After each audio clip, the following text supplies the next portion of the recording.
How to draw like Splatoon. Step 1, draw circles. Step 2, draw the rest of the Inkling. And we're done. Cut.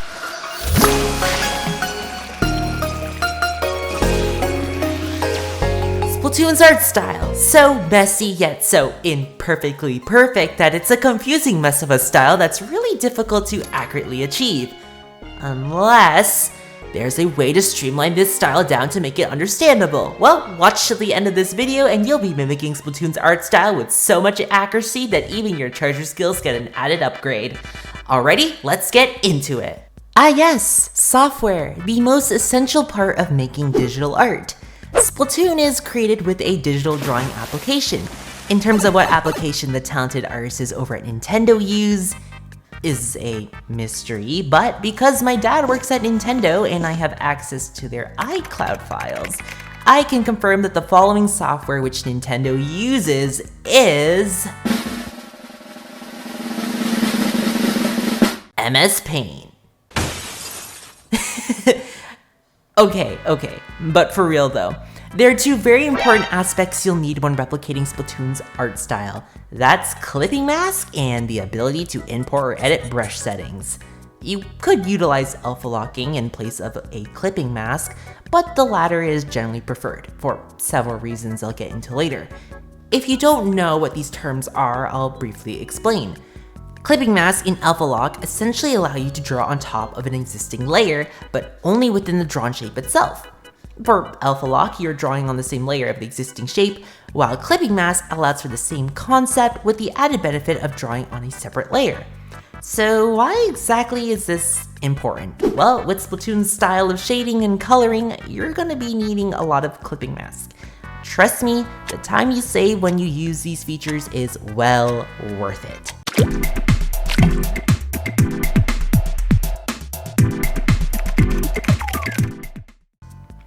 So what type of software should you be using?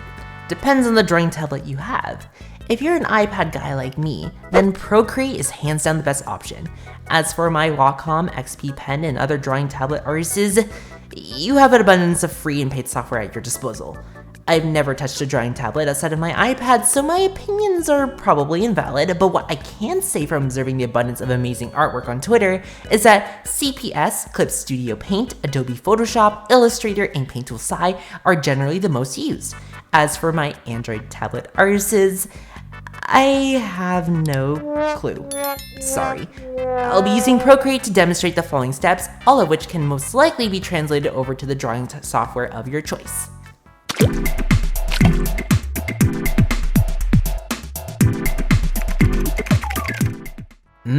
Brushes. Luckily, a ton of Splatoon brushes are free online. I'll leave a few links to some great ones in the description below. I cannot stress this enough, but brushes are an essential part of creating Splatoon's art style. As a matter of fact, I have created a brush pack available for Procreate artists to use for free.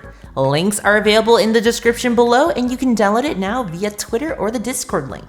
Now, as for why the brush packs are so important, Splatoon has a very specific style in how the brushes function, with a plenitude of emphasis on jitter and its line dynamic and shape. The way the strokes differ is noticeable. For example, I'll categorize this into 3 groups. Each brush functions differently. A regular monoline brush focuses on even distribution and has a relatively straight look. Here's an example of what a monoline brush would look like. A lot of brushes generally keep to the shape. If you draw a lot of line art, then this should be familiar to you. Next up we have is a symmetrical jitter brush. It's like a monoline brush, but the shape is a square that's been rotated 90 degrees. The end result looks like a really jagged, sharp staircase. A lot of the Splatoon brushes made by the community look like this. And lastly, the final brush and most accurate is a asymmetrical version of the jitter brush, except it's got some scatter to it and randomized settings to allow the squares to be rotated at various degrees. It's confusing to explain, but luckily I've already done the hard work of creating it, so anyways, the brush looks like this. Splatoon's art will always have these 3 styles of brush strokes involved in its artwork. You could choose one to work with, or all 3. For me personally, I prefer to stick with just the asymmetrical jitter brush.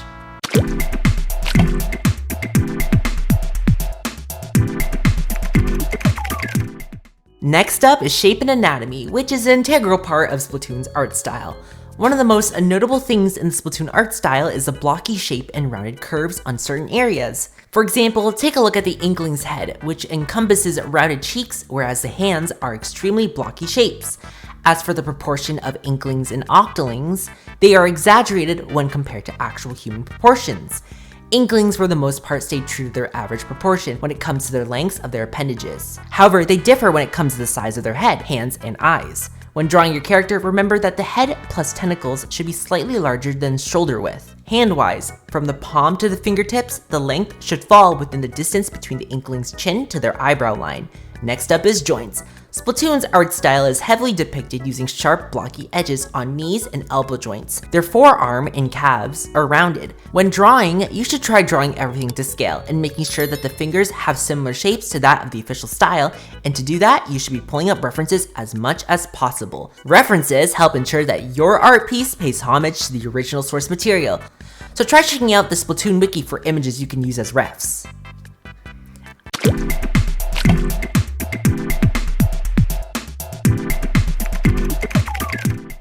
Eyes. Yes, eyes. In fact, Splatoon has a funny way of doing eyes. Okay, number 1.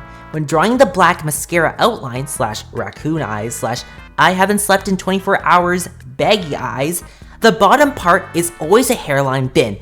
Do not make this part thick, unless you are doing a winking or cheerful eye. Now the top part of the Inkling's eye is generally thick. It usually encompasses 1/3 of the entire eye. Now when speaking about the arches that make up the eye, the bottom arch will always be bigger than that of the top. So basically, the line that connects the two eyes should be 2/3 of the way up. The top arch is a downward slant that curves the two inner sclera to dip where the nose bridge is. The pupils and irises should be slightly oval-like on their horizontal axis, not a perfect circle. Noses are diamond-like and end where the bottom eye line usually finishes. Diamond shapes are used if the Inkling's head is facing upwards, and the nose becomes a V shape when the head is facing downwards. When drawing smiles, try keeping them short and sharp, like a V shape once again. Or you can do a toothy grin, but you'll probably need some references for that. Tentacle anatomy is for a whole other video, so we might not cover tentacle anatomies today. And here's a word from today's sponsor, FlexiSpot. That's right, they reached out to me to check out their latest motorized standing desk, the Electric Height Adjustable Standing Desk EQ348. This bad boy is able to go from a sitting position to a standing position, like Inkling switching from squid form to kid form. Great for people who work at the table all day long, or an artist like me who spends the majority of their lifespan hunched over drawing squids all day. As a gamer who spends most of their time editing, drawing, and gaming, this desk gives me the comfort I need. Gone are the days of constantly slouching when I draw. In fact, I'm using it right now. If you're in the market for a brand new desk, you can save $15 and help support the channel by clicking on the link in the description below. It's got adjustable legs and a smooth bamboo countertop. Be sure to visit FlexiSpot for more information. Now let's get back to the video. Part 5, Hypercolor Station. That's a Splatoon reference. I mean part 5 as in coloring. But anyways, when it comes to coloring for the Splatoon art style, color is essential to making your piece come to life. Splatoon is a game known for its colorful characters, unique shapes, and fashion. The use of colors that pop accentuates the details and atmosphere that make up the Splatoon world. To capture that essence, I like to use a balance of saturated and earthy colors to create my pieces. And like before, coloring is a process that requires the use of reference photos. Always remember, reference. Eyedropping your colors are a great way to achieve perfect accuracy as well. It saves you time from actually choosing the colors. But if you rather choose your own, then try to use muted tones since a majority of Splatoon's saturation is emphasized in the tentacles. Contrasting colors are also important as well. A lot of Splatoon's art will have random washes of gray and complementary colors. Here's a wheel, for example. You can already achieve this by toggling on settings or just eyeballing your colors on a wheel. Reflective parts on a tentacle are usually complementary colors.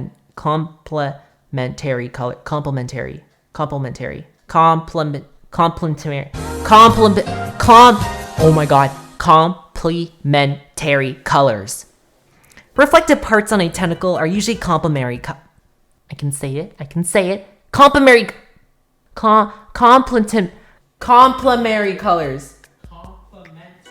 Complementary colors. Reflective parts on a tentacle are usually complementary colors with sharp edges. Also, one final super important tip. Do not make your piece overly saturated. It's better to keep it more muted. Splatoon's art does look pretty saturated, but it's actually not too vibrant as it seems.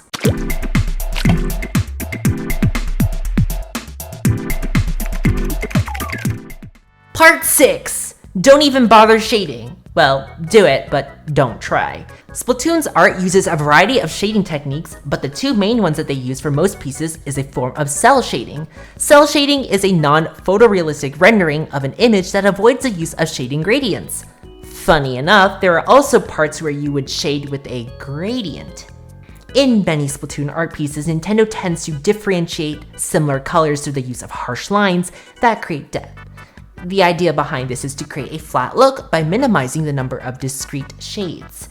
This technique does not have to be perfectly precise, as the look comes from breaking down areas of shadows and highlights into blocks of color. So when shading, how much shading should you do?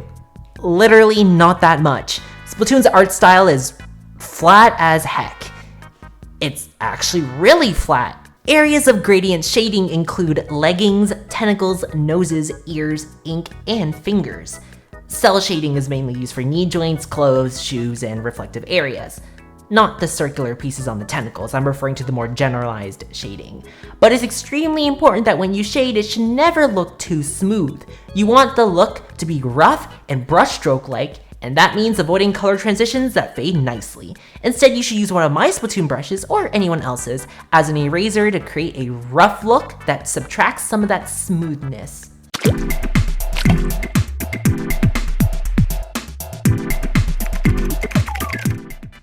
Part 7. Dripify your art. Now, onto the little details that really help make your art Splatoon-esque. There's a few things you might want to consider before exporting the final piece. Blending modes, ink splashes, and artificial texture. These additional add-ons really help give your art that scribble look. Adding blending modes on top of the final drawing in a separate layer, then toying around with different options like multiply and overlay can drastically change an art piece's results.